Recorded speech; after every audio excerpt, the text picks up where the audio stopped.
If you have been watching my videos recently, they have all been around working with virtual assistants, how you can find what you want to outsource to them, what the benefits are, some concerns that might come up. But I haven't really talked about what a virtual assistant actually is. So that's what I'm going to do in today's video. For those of you who don't know me, I'm Kim. I help therapists in private practice get online, get confident with admin, and reduce tech overwhelm. So if you are a regular subscriber and watcher of my videos, you may have the wrong impression about what a virtual assistant actually is. I have been working as a virtual assistant to therapists in private practice since 2016. But for the past couple of years, I've really branched out helping therapists in private practice learn how to set up their private practice themselves and how to have the best systems and all that kind of stuff so that they can go it alone without the need of a virtual assistant. I have many courses on my website and templates and things like that to help you get started. So if you are looking at me as to what a virtual assistant is and does, you're probably getting the wrong impression. So I want to just make a video. It'll probably be a quick one, just explaining what a virtual assistant is and how they can help you in private practice. So the definition online of a virtual assistant is someone who offers admin support for your business part-time and remotely. They are independent contractors and will work with multiple clients at one time. So VAs are doers. They will make stuff happen, but they don't necessarily come up with the ideas for your practice.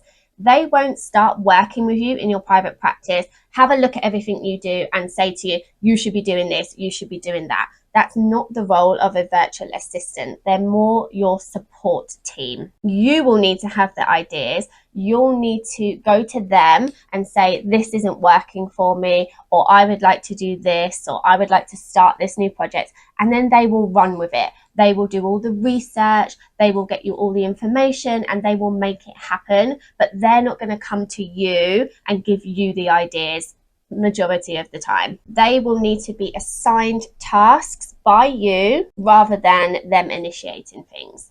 So that's something to really keep in mind. You don't hire a VA and expect them to just do work for you. You are going to need to be really strict with what it is that you want them to be spending their time on. So the responsibility really is on you to assign your virtual assistant tasks, and that's why I made a video all about how to decide what you can outsource to your virtual assistant.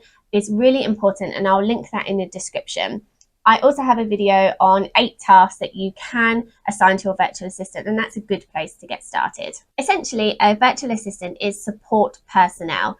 They will support you with all of your practice business tasks, but they can also help you streamline and automate your practice as well. Most VAs are highly tech proficient, and they will be able to set up and implement systems for you and your practice. This can be with regards to inbox management, scheduling, invoicing, bookkeeping, and things like that. So if this is something you're looking at doing, I would highly recommend searching for a virtual assistant who is already proficient in the systems that you'd like to set up. So whether that's Power Diary, WriteUp, or Acuity, something like that. If there's a specific system that you want to use for your business, I would highly recommend finding a virtual assistant who already has clients using that system, because it's going to be much easier for them and you to get that set up for your practice. If you are already using a system but probably not using it to its full potential, again, try and find a virtual assistant who already uses that system, because they will then be able to train you and show you how to use the system effectively. What I do want to kind of make clear is that you can't expect your virtual assistant to streamline and automate and make better all the things in your practice right away. It will take time for you to build trust in them. It will take them time to understand how you run your practice, because even if they work with therapists in private practice already, every single therapist runs their practice a little bit differently. You may have different client types. Maybe you work with minors or couples. Maybe you work with medical insurance or agencies. So they will need to understand and learn your practice from top to bottom. You will need to dedicate a few months to training, to meetings, to showing them how things work, answering questions, and checking things as well. So you need to expect that it's not going to be